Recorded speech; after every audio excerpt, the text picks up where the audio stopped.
अस्सलाम वालेकुम दोस्तों, मेरा नाम है बशीर भट्ट और आप देख रहे हैं हॉरर स्टेशन। आज की जो हमारी स्टोरी है वो है खूनी बिल्ली। तो बिना टाइम ज़ाया किए हम चलते हैं स्टोरी की तरफ। मेरा नाम अली है और मैं 23 साल का हूँ। हम 3 बहन भाई हैं, हमजा जो मुझसे बड़ा है और लाइबा जो मुझसे छोटी है। वालिद साहब एक प्राइवेट फर्म में काम करते हैं और वालदा एक हाउस वाइफ हैं। हम लाहौर में रहते हैं। ये किस्सा उस वक्त का है जब मैं 8वीं जमात में पढ़ता था। बचपन से ही मुझे पता नहीं क्यों जानवरों को सताना बहुत अच्छा लगता था। जहाँ कोई कुत्ता या बिल्ली नज़र आई उसको पत्थर मारना या उसके पीछे भागना मुझे दिली सुकून देता था। जून का महीना चल रहा था और गर्मियों की छुट्टियाँ हुई थी। हम तीनों बहन भाइयों ने घर में उद्यम मचा रखा था कि इस बार हम नानी अम्मा के घर जाएंगे, नानी अम्मा के घर जाएंगे। लेकिन वालिद साहब कह रहे थे कि इस बार हम दादा अबू के घर जाएंगे क्योंकि आखिरी बार भी हम नानी अम्मा के घर गए थे। हम सब जिद करने लगे लेकिन वालिद साहब हमारी बिल्कुल भी नहीं सुन रहे थे। इस वजह से हम सब उदास हो गए थे और अपने अपने रूम्स में चले गए थे। पर दूसरे दिन जब हम जागे तो वालदा ने कहा कि तैयार हो जाओ, हम नानी अम्मा के घर गाँव जा रहे हैं। हम सब हैरान हो गए थे लेकिन फिर खुश हो गए। हम समझ गए थे कि हमारे घर में भी सदर की उतनी अहमियत है जितनी हमारे मुल्क में है। सारे फैसले वज़ीर आज़म के ही होते हैं। हम सारे रास्ते गाड़ी में शोर शराबा करते हुए गाँव पहुँच गए। जब हम नानी अम्मा के घर पहुँचे तो नानी अम्मा ने ऊंची आवाज़ में मेरा नाम लिया। मेरा नाम सुन के कमरे से मामू और मामी बाहर आ गए। मामू की छोटी बेटी गुड़ियों के साथ खेल रही थी। हम सब के साथ मिले और मैंने पूछा कि उमैर और एहसान की तरह, तो नानी अम्मा ने कहा कि होंगे कहीं बाहर आवारागर्दी कर रहे होंगे। मैं और मेरा भाई बहुत खुश थे क्योंकि अब हमने भी सारा दिन बाहर क्रिकेट खेलना था और दरख्तों से आम तोड़ने थे। मुझे गाँव आकर ट्यूबवेल पे नहाना बहुत ही अच्छा लगता था। लाइबा, जिसे हम सब प्यार से एनी कहते थे, वो गुड़ियों के साथ खेल रही थी। हम दोनों भाइयों ने अम्मी को कहा कि हम बाहर उमैर और एहसान की तरफ जा रहे हैं। तो अम्मी ने कहा कि तुम उन्हें किधर ढूंढोगे, इधर घर ही रहो, जब वो आ जाएं तो उनके साथ फिर बाहर चले जाना। हमने कहा कि हम उन्हें ढूंढ लेंगे। हमें पता था वो दोनों हमें किधर मिलेंगे। फिर हम ग्राउंड की तरफ जाने लगे और हमारी उम्मीद के मुताबिक वो दोनों ग्राउंड में क्रिकेट खेल रहे थे। वो दोनों हमें देखकर बहुत खुश हुए। सबके साथ मिलने मिलाने के बाद हम भी उनके साथ क्रिकेट खेलने लग गए। जब मेरे भाई की बैटिंग की बारी आई तो उसने एक ज़ोरदार छक्का मारा कि बाल उड़ते हुए ग्राउंड से बाहर पुराने घर में चली गई। मैं उसी तरफ फील्डिंग पे खड़ा था तो मुझे बाल लाने के लिए उस घर की तरफ जाना पड़ा।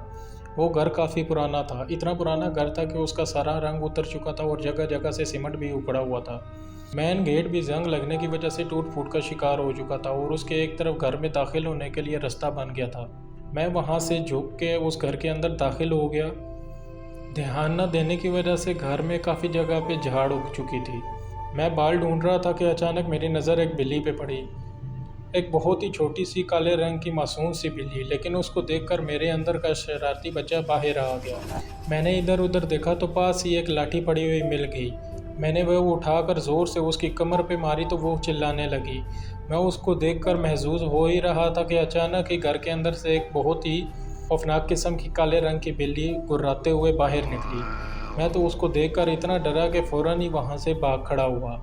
बाहर आकर मैंने बोला कि मुझे तो उधर बाल नहीं मिली, लेकिन उस बिल्ली वाली बात को मैंने किसी को नहीं बताया कि ये ना हो कि सब मेरा मजाक उड़ाने लग जाए। हमारे पास एक और बाल भी थी तो हम उसके साथ खेलने लग गए। जब मगरिब की अज़ानें होने लग गई तो हम सब अपने अपने घरों की तरफ जाने लगे। गांव में सब लोग रात को जल्दी जल्दी खाना खाकर सोने के आदी होते हैं, तो हम भी उन्हीं की तरह खाना खाकर बाहर सहन में लगी चरपाइयों पर सोने के लिए लेट गए।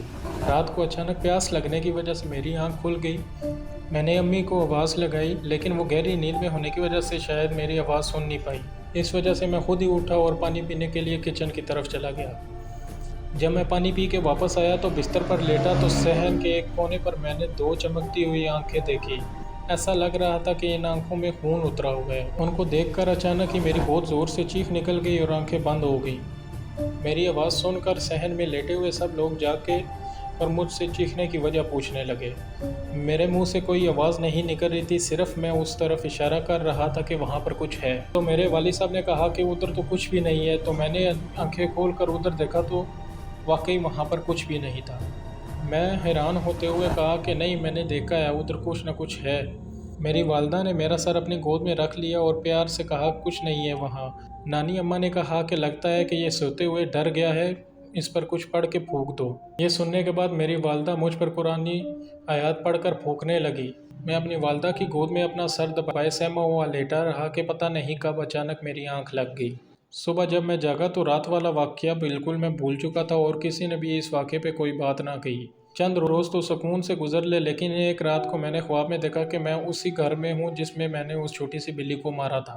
میں اس گھر کے بیرونی دروازے کو پیٹ رہا تھا اور چلا رہا تھا کہ مجھے یہاں سے باہر نکالو۔ میں ابو امی کو چلا چلا کے بلا رہا تھا کہ اچانک ہی پیچھے سے ایک بلی کے گرانے کی آواز آئی۔ میں نے مڑ کے پیچھے دیکھا تو وہی بلی تھی، لیکن اس وقت وہ پہلے سے بھی بڑی نظر آ رہی تھی۔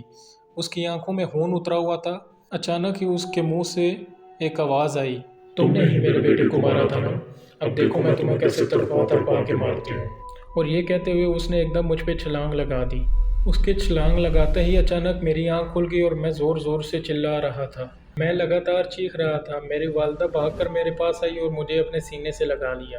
میرے منہ سے بس یہی نکل رہا تھا کہ وہ مجھے مار دے گی، وہ مجھے مار دے گی۔ تو والدہ نے کہا، کچھ نہیں ہوگا میرے بیٹے کو، میں کچھ نہیں ہونے دوں گی۔ اور بے چینی سے والد صاحب کی طرف دیکھ کر کہنے لگی، اس کو کیا ہو گیا ہے؟ تو انہوں نے کہا، لگتا ہے یہ پھر ڈر گیا ہے۔ میرا بھائی بھاگ کر میرے لیے پانی لے کے آیا۔ والدہ مجھے پانی پلانے لگی، لیکن مجھ سے پانی پیا نہیں جا رہا تھا اور لگاتار ہکلاتے ہوئے بس یہی کہہ رہا تھا کہ وہ مجھے مارے گی، وہ مجھے نہیں چھوڑے گی۔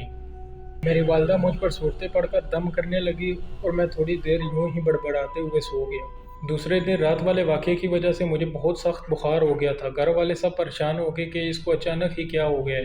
والد صاحب ڈاکٹر کو گھر ہی بلا لائے تھے۔ اس نے مجھے چیک کیا اور کہا، گھبرانے کی کوئی بات نہیں، شاید ڈرنے کی وجہ سے تھوڑا سا بخار ہو گیا ہے۔ کچھ دوائیاں ہیں، اس کو دے دے، شام تک انشاءاللہ بخار اس کا اتر جائے گا۔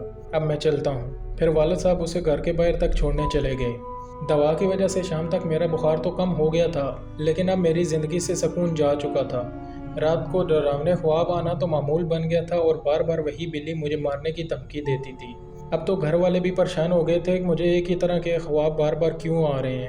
میرے ماموں نے میرے والد صاحب کو کہا، لگتا ہے اس کے اوپر کسی اوپری مخلوق کا سایہ ہو گیا ہے، ہمیں اس کو کسی اللہ والے کو دکھانا چاہیے۔ لیکن میرے والد صاحب کو ان چیزوں پر کوئی یقین نہیں تھا۔ سب کے سمجھانے کے باوجود بھی وہ اپنی بات پر اڑے رہے اور مجھے شہر کے ایک اچھے سے ڈاکٹر کو دکھانے کے لیے لے جانے لگے۔ لیکن کسی بھی ڈاکٹر کو میری بیماری سمجھ نہیں آ رہی تھی، وہ تو بس فیس بٹورتے رہے۔ اب تو میری حالت اور بھی خراب ہو چکی تھی۔ مجھے نہ صرف ڈراونے خواب آنے لگے تھے، بلکہ ہر طرف اچانک پرچھائیاں بھی نظر آنے لگ گئی تھی۔ ان پرچھائیوں کو دیکھ کر میں چلانا شروع کر دیتا تھا۔ وہ پرچھائیاں مجھے اپنی طرف بلاتی تھی۔ میں نے کھانا پینا بالکل چھوڑ دیا تھا، جس کی وجہ سے میں سوکھ کر بالکل کانٹا ہو چکا تھا۔ میں سارا ٹائم بستر پہ پڑا پنکھے کو گھورتا رہتا تھا۔ کبھی میں زور زور سے چلانے لگ جاتا اور کبھی میں ہنسنے لگ جاتا تھا۔ میری اس حالت کو دیکھ کر میری والدہ بھی بہت پریشان رہتی اور روتی رہتی تھی۔ ماں تو آخر ماں ہوتی ہے۔ ایک دن تو وہ والد صاحب کے ساتھ لڑنے لگی۔ اگر آپ جنوں پر یقین نہیں کرتے تو نہ کریں، لیکن میری خاطر صرف ایک بار کسی اللہ والے کو بلا کر لائیں۔ والد صاحب کی بھی امی کی حالت دیکھی نہ گئی۔ پھر انہوں نے ماموں کو فون کیا۔ ماموں نے کہا کہ میرا ایک جاننے والا ہے، ان کے گاؤں کی مسجد کے امام صاحب بہت پہنچے ہوئے ہیں، بہت سے لوگوں کی انہوں نے مشکلات حل کی ہیں اور وہ اس کام کا کوئی معاوضہ بھی نہیں لیتے۔ پھر میرے والد صاحب نے ان کے ساتھ وہاں جانے کا ارادہ کیا۔ دوسرے دن ماموں اپنے جاننے والے کے ساتھ ہمارے گھر آئے۔ پھر وہ امام صاحب کو ملنے کے لیے ان کے گاؤں کی طرف چلے گئے۔ جب وہ سب گاؤں پہنچے تو اس وقت عصر کا وقت ہو چکا تھا۔ سب نے امام صاحب کے پیچھے نماز ادا کی۔ پھر نماز کے بعد کچھ دیر ذکر کی محفل چلی۔ پھر امام صاحب نے دعا کروائی۔ اس کے بعد سب لوگ آہستہ آہستہ جانے لگے۔ جب سب لوگ چلے گئے تو والد صاحب امام صاحب کے پاس چلے گئے اور انہیں اپنی آمد کی وجہ بتائی۔ سارا واقعہ سننے کے بعد امام صاحب نے اپنی آنکھیں بند کی اور تسبیح پر پڑھائی کرنے لگے۔ پھر کچھ دیر بعد آنکھیں کھول کر کہنے لگے کہ آپ کے بیٹے پر کسی اوپری مخلوق کا سایہ ہے، لیکن وہ کہاں سے آئی ہے وہ ابھی پتہ نہیں چل سکا۔ میں آج رات کو پڑھائی کروں گا، انشاءاللہ کوئی نہ کوئی اشارہ مل جائے گا۔ آپ فکر نہ کریں اور گھر جائیں۔ سب گھر والے نماز کا خاص اہتمام کریں۔ میں کل شام کو انشاءاللہ آپ کے گھر آؤں گا۔ اللہ نے چاہا تو کل اس کا کوئی نہ کوئی حل نکل آئے گا۔ پھر میرے والد صاحب امام صاحب کا شکریہ ادا کرنے کے بعد واپس گھر آ گئے، لیکن وہ رات مجھ پہ سب سے زیادہ بھاری تھی۔ رات کو جب میں سو رہا تھا تو اچانک میرے سینے پر بہت ہی زیادہ بوجھ محسوس ہونے کی وجہ سے میری اچانک آنکھ کھل گئی۔ وہ بوجھ آہستہ آہستہ بڑھتا ہی گیا۔ مجھے اب سانس لینے میں بھی مشکل ہو رہی تھی۔ میں چیخنا چلانا چاہ رہا تھا، لیکن میری آواز میرے گلے سے نہیں نکل رہی تھی۔ کچھ ہی دیر بعد اچانک ہی وہ سارا بوجھ آہستہ آہستہ خود ہی ختم ہو گیا، لیکن پھر پتہ نہیں کہاں سے وہی کالی بلی میرے کمرے میں آ گئی اور دیکھتے ہی دیکھتے وہ ایک دھوئیں میں بدل گئی۔ وہ دھواں اڑتا ہوا میری طرف آنے لگا और उस धुएं को अपनी तरफ बढ़ता हुआ देखकर मेरे मुंह से बहुत ही ज़ोर की चीख निकली। इतनी देर में वो सारा धुआं मेरे नाक और मुंह के ज़रिए मेरे अंदर चला गया और मुझे धुएं की वजह से होश ही ना रहा। मेरी आवाज़ सुनकर सारे घर वाले मेरे कमरे में आ गए और मुझे बेहोश देखकर मुझे सब घर वाले होश में लाने लग गए। अचानक ही मेरी आंख खुल गई, लेकिन इस वक्त मैं अपने होशो ख्वास में ना था।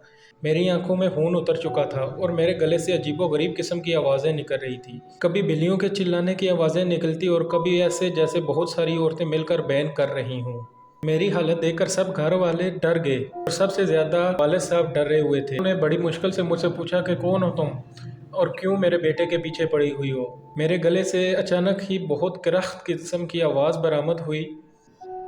मेरे बेटे को मारा था ना इसने, अब मैं इसको मार दूंगी, नहीं छोड़ूंगी।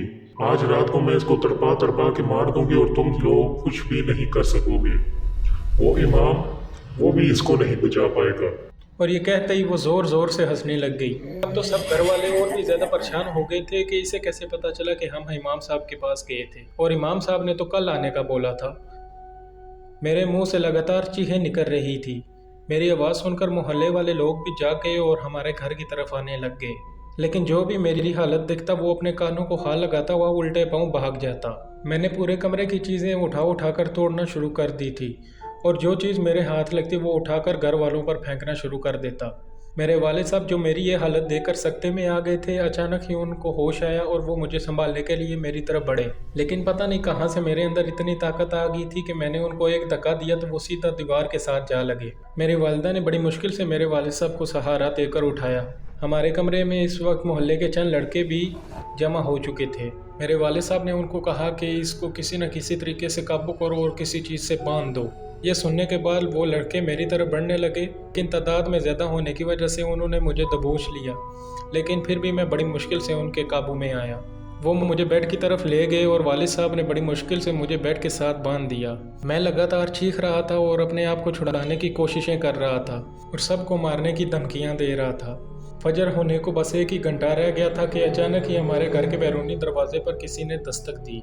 वालिद साहब ने जब बाहर जाके देखा तो सामने इमाम साहब खड़े थे और उनके साथ मेरे मामू भी थे। वालिद साहब उनको देखकर बोले कि इस वक्त आप यहाँ पे कैसे आ गए?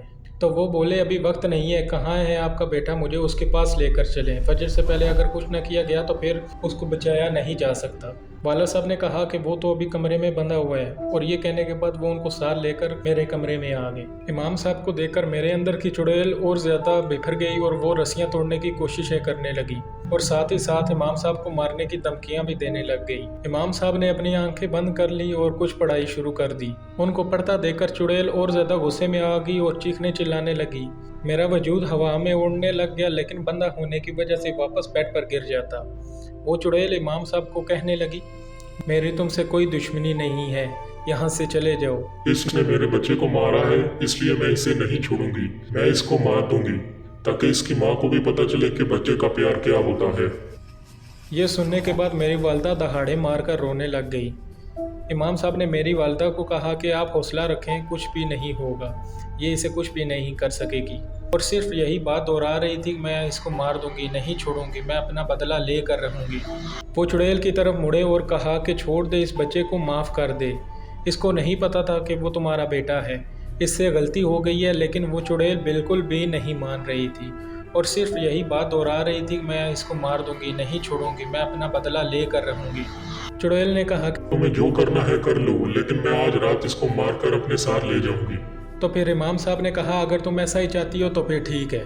वो मेरे वालिद साहब की तरफ मुड़े और कहा कि एक साफ बर्तन में पानी लेके आ जाएं। मेरा बड़ा भाई भागकर बाहर से एक साफ बर्तन में पानी ले आया।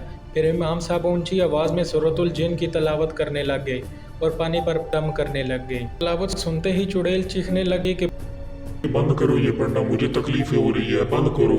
अगर तुम बंद नहीं करोगे तो मैं इसको और ज्यादा तकलीफ पहुंचाऊंगी। लेकिन फिर भी इमाम साहब पानी पर दम करते रहे। जब इमाम साहब पानी पर दम कर चुके तो उन्होंने चुड़ैल को मुखातिब करके कहा कि मैं आखिरी बार तुम्हें कह रहा हूँ, चली जाए यहाँ से, नहीं तो तेरे साथ बहुत बुरा होगा। लेकिन वो फिर भी नहीं मान रही थी। तो फिर मजबूरन इमाम साहब ने फिर तलावत शुरू की और एक चल्लू भर पानी इसकी तरफ फेंका। पानी का मेरे बदन पर पड़ना ही था कि चुड़ैल की चीखें आसमानों की तरफ पहुँचने लग गई। ऐसा लग रहा था कि इस पर पानी नहीं तेजाब फेंक दिया गया हो। इमाम साहब ने फिर एक बार पानी चुल्लू में लिया और उस पर फेंक दिया। चुड़ैल फिर चीखने लग गई और कहने लगी, बस करो, मैं चल रही हूँ। इमाम साहब ने कहा कि तू छोड़ दे इसको, मैं नहीं फेंकूंगा, लेकिन अगर तू नहीं रुकेगी तो मैं भी तुम्हें जलाकर आज राख कर दूंगा। फिर चुड़ैल भी थोड़ी नरम पड़ गई और उसने रोते हुए कहा कि मैं इसको कैसे छोड़ दूँ, ये मेरे बेटे का कातिल है। आप मेरी जगह अगर होते तो आप ही क्या इसे माफ कर देते। इमाम साहब ने कहा कि अल्लाह माफ़ करने वालों को पसंद करता है, तुम भी इसे माफ़ कर दो, इंशाल्लाह अल्लाह तुम्हें इसका अजर देगा। बड़ी ही मुश्किल से वो चुड़ैल मुझे छोड़ने के लिए राज़ी हो गई।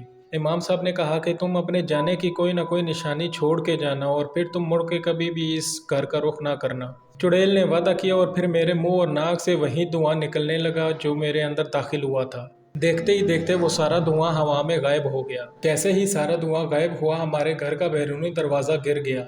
इमाम साहब ने कहा कि ये उसके जाने की निशानी है। सब घर वालों ने सुख का सांस लिया। फिर आहिस्ता आहिस्ता मुझे होश आ गया। वालदा मुझे होश में आते हुए देखकर भागकर मेरे तरफ आई और मुझे सीने से लगा लिया। कमज़ोरी की वजह से मैंने बड़ी मुश्किल से पूछा, अम्मी मुझे क्या हुआ था?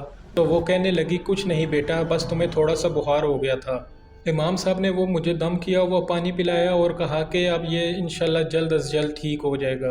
आपने पूछा, आप तो कल आने वाले थे लेकिन आज रात को ही कैसे आ गए? इमाम साहब ने कहा कि मैं जब वजीफ़ा कर रहा था तो मुझे मालूम हो गया था कि इसकी जान को ख़तरा है और अगर मैं वक्त पर न पहुंचूंगा तो वो चुड़ैल इसको आज मार देगी। सब ने इमाम साहब का वक्त पर आने और मुझे बचाने के लिए शुक्रिया अदा किया। दूर से फजर की अजानों की आवाज़ आई तो इमाम साहब ने कहा कि अच्छा अब मैं चलता हूँ, मेरा नमाज का वक्त हो रहा है। वालिद साहब ने उन्हें रुकने के लिए कहा कि आप 1-2 दिन हमारे पास ही रुक जाएं, लेकिन इमाम साहब ने कहा मेरा मस्जिद में जाना बहुत ज़रूरी है। फिर वालिद साहब उनको दरवाजे तक छोड़ने के लिए चले गए और मामू भी उनके साथ चले गए। कुछ दिनों तक मेरी तबीयत बिल्कुल ही ठीक हो गई थी और कमज़ोरी बिल्कुल ख़त्म हो गई थी। तो इस कहानी से हमने क्या सीखा? हमें बिल्कुल भी नहीं चाहिए कि हम किसी भी जानवर को सताएं, चाहे वो छोटे से छोटा हो या बड़े से बड़ा, और खासकर रात में तो बिल्कुल भी नहीं सताना चाहिए कि हो सकता है कि वो जानवर की शक्ल में कोई हवाई मखलूक हो। और राइट गाइस, अगर आपको मेरी कहानी पसंद आई तो मुझे नीचे कमेंट में बताइए और ऐसी ही अच्छी अच्छी कहानियों के लिए मेरे चैनल को सब्सक्राइब कर लें और बेल का आइकन दबाना बिल्कुल भी मत भूलिएगा। मिलते हैं आपसे नई वीडियो में, तब तक के लिए अल्लाह हाफिज़।